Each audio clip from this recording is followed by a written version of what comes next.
Tilting at Windmills by Dale William Paul.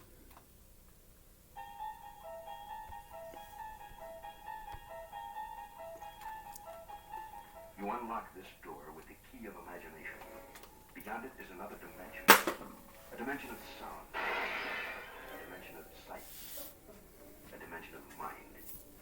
You're moving into a land of both shadow and substance, of things and ideas. You've just crossed over into the Twilight Zone.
This is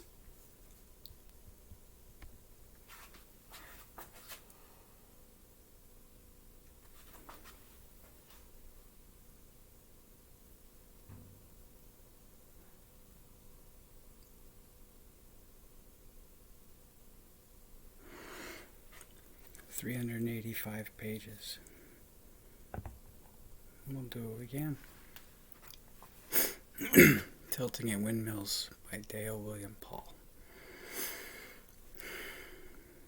Happy birthday, but 31's a loser, and I'll explain why, but first, as the butterfly allow me her lichen, for in flurries she flutters north, like yearly migration. As the monarch let me imagine her sorority, for her comely are like queens, and her pretty altogether princesses. She glows extraordinary, like vibrant coal of regal mahogany fire. Her curves are royal vivacious. As the cocoon, let me lament her, for she has molted within me, and my love, in metamorphosis, is shed as exoskeleton. Don't forget how high you fly, you royal little butterfly. By your own beauty, you are bound to mahogany misogyny, like the crown to the castle, and he obsesses over your autonomy like ownership, to wear your own life like the object of his ornamentation. Only once is ours the sky, you wayward little butterfly. You went away with the wind, when once you found your woman's wings, and you flew away from the forests of the old sovereign. But the insecurities of your father's fraternity followed you here, and from your father's jealousy, your flight has not freed you. You dared to go and dared to fly, now dare to choose and question why. Dare to share your butterfly. You decide poor how and why, you lovely mother butterfly. You left behind the place of the priest's paternity, and the oppression of his old padre opinion, and his violence against your volition. Raise therefore your voice among the new maternity of this mutual motherhood Americana. Little things they also lie, and hate that others dare to try, you silly sunset butterfly. Worry not to answer why, you scaredy little butterfly. Flowers bloom but also die, you bravely royal butterfly. Courage sent you forth to soar, to go on the surge of fresh current, to seek the sky like azul mañana. Of your life you called the journey mine, and the destination, and the light upon your waving wings yours as well. And on your life you believed in the breeze, withheld from the wind your own reservations.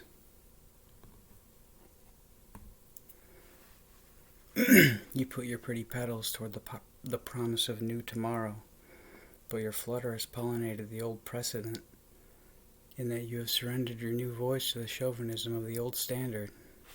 Pollinate with me, my soft sister senorita. Find my fragrance, you floating flower petal. Germinate with me like the spring of new Genesis. Put away the persuasion of your father's opinion, you precious pollinator, hermana, mi hermana, and let go of his hold over your pursuit. Forget his preference over your path. For these people of your new place ponder their own plans, and they ask not in pretense for parental permission to pursue love's prowess. Neither regard we overly the restrictions placed on our passion's purposes, but we perform our pendant prerogatives according to the pleasures of our own pensive counsel. Merge our motivations, mi mama señorita. Migrate with me unto more amorous humanity. Unto your brother's blood be no more bound or belonging. Dare to defy. In boldness be fearless, be brave, butterfly. Remember still your need to fly, you royal monarch butterfly. Imagine too how high you'll fly, and soar, you little butterfly. Aye, forgive me, for I pine. I pine primarily and first and foremost, and such all of necessity was said, for I love Latinas. ABC7 though, branch of Disney's Asiatic anti-Anglo fairy tale warfare division, has convinced the average American non-thought, that is, the average American tube jockey, either emotionally, intuitively, analytically, politically, socially, any combination of the five, or all of the above, that is, your average American, that is, your modern person, that only white people are capable of racism. Even though that all men of all races hate the men of every other race. Over the entire latter half of our Lord's second millennium, though, the steady, systematic callousness of whole Europa has ruined the Caucasian race under the rest of the world. That the pale people America is fucked. Well, any claim to our racial victimization at any rate. For that the forebears sinned yesterday, and all along the way, and left the debt for us today. And its great sum is besides, and can hardly be reckoned, by even America's many several $trillion deficit, which burden shall hinder the children under the third and fourth generations, if not longer, that already the future is robbed, that tomorrow is pilfered today, and next week shall starve. Depletion was in place with my parents' generation, though, and well in process by the time our mothers shat us out. That, at present, my generation's Caucasian America, more above how predecession was, is merely left vulnerable and without viable voice within pivotal race conversation, and its perspective quickly vilified. That the eventual checkmate over Whitey seems codified via an affirmative action. So, lest my logic should leave me liable to labels easily incurred, and just as easily misattributed and difficult to dissuade, let me reiterate and just make that one thing perfectly clear right now. I love Latinas. Pretty Latinas, anyhow. As I, of course, am revolting to engage, consider, and behold, and call me man, for as my heart towards all races cares only for its female aesthetic, which quality is abundant to all, and specific to none, beyond lovely in every sister shade, and beauty comes in all colors, and I have only palate. Therefore give me sorority like rainbow dermatology, and let me mate maternal with every human hue. It just so happens that the average senorita is spectacular, and so wholly does she enamor me, though, if women only knew how great it would be for me, so many most the ladies, wherever I should be, enamor me with what I see. Chicas, though, ruin the curve for the rest. And if you'll let me linger lewd, ponder things both crude and rude. A 7 on her Spanish spectrum is 8 to racial aggregate. And that's just merely to example her lovely senorita sample. And I, mi corazon, there is no femininity like Latina. Her curves are like waves of vertical heat sizzle over hot surface and under the incinerating sun. She is agave tequila, and I am intoxicated.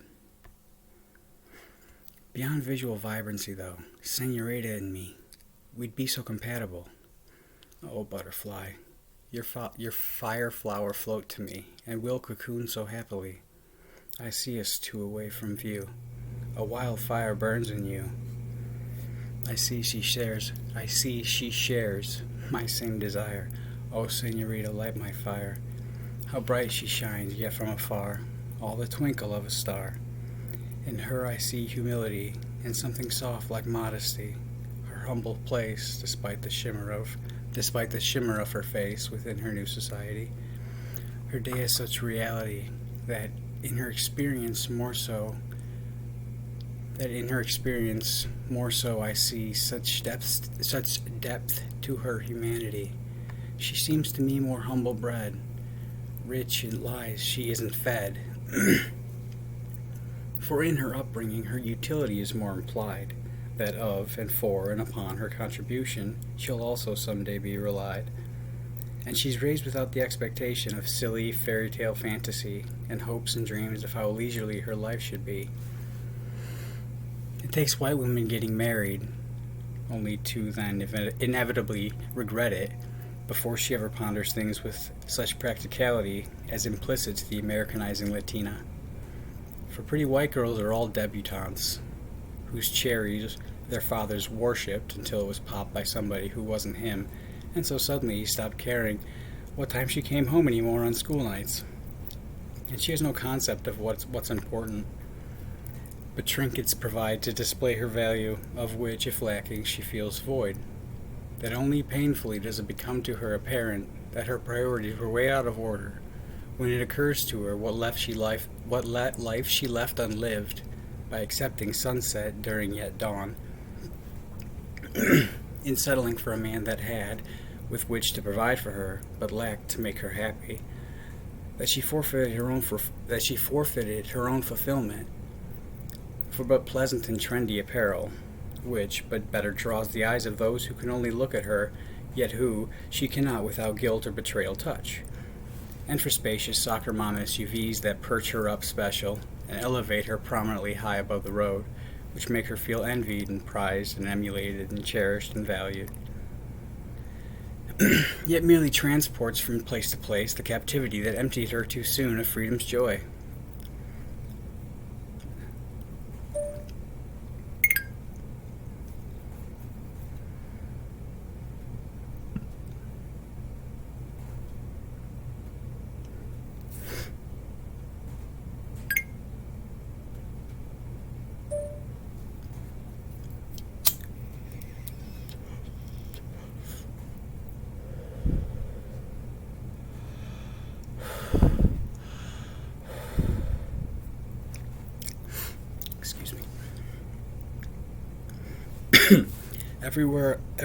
Everywhere I go and all around, wherever I am, naught but hungry, sexy, sexless, restless wives, cock-blocked by husbands for whom they were always too good, or were too insecure to see until it was far too late, and beautiful, vibrant motherhood, so arresting and infatuating, entrancing in its bursting, bodacious, steamy, vivacious, and fermented sexuality, still flourishing, and now more self-assured and aware, and confident to adventure into desire, which once she might not dare.